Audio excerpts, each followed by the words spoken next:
جادو کا جو مین مقصد ہوتا ہے، جو پہلا ٹارگٹ ہوتا ہے، وہ ہے تفریق ڈالنا۔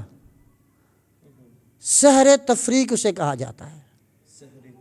ہاں، ایسا جادو جو تفریق ڈال دے، جدائی ڈال دے، جھگڑا کرا دے، لڑائی کرا دے۔ اکثریت آپ نے دیکھا ہوگا گھروں کے اندر لڑائیاں ہیں، جھگڑے ہیں، اور خاص کر پھر میاں بیوی کے درمیان، میاں بیوی کے درمیان زیادہ تر لڑائی جو ہے یہ شیطان کرواتا ہے، جبکہ اس کا کوئی تعلق جادو سے بھی نہیں ہوتا۔ شیطان وسوسے ڈالتا ہے، کیونکہ خوش ہوتا ہے شیطان، اپنے چیلوں کو صبح بھیجتا ہے، ایک کہتا ہے میں نے یہ کام کیا، کہتا ہے میں نے یہ، ایک کہتا ہے میں نے میاں بیوی کو آپس میں لڑوا دیا ہے، وہ کہتا ہے تو نے سب سے اچھا کام کیا ہے۔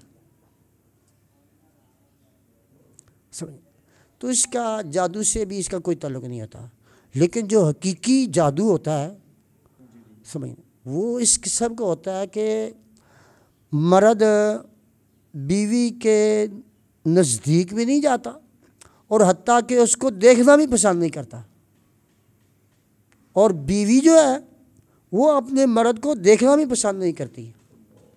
پھر اگر وہ عورت دوسری جگہ چلی جائے، اگر اسے وہاں پہ سکون مل رہا ہے، تو سمجھ لیں کہ پھر یہ معاملہ جادو کی طرف اشارہ ہے۔ یہ اس میں پھر یہ ہوتا ہے جادو کے جو علامات ہیں، اس میں کوئی شک نہیں کہ دماغ اس حد تک جکڑ دیا جاتا ہے کہ صرف یہی نہیں کہ درد ہوتی ہے، بلکہ اسے کسی چیز کا پتہ ہی نہیں چلتا ہے۔ وہ نہیں جانتا کہ یہ کیا ہے، یہ کیا ہے، یہ کیا ہے، یہ کیا ہے۔ اسے گھر کے معاملات کی کوئی خبر نہیں ہوتی، چاہے وہ عورت ہو یا مرد ہو۔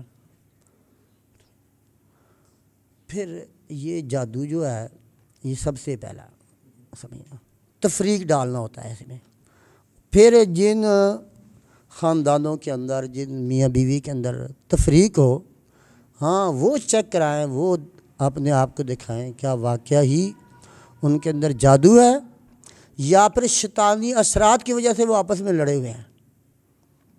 یہ معالجہ دیکھ کر بتا سکتا ہے۔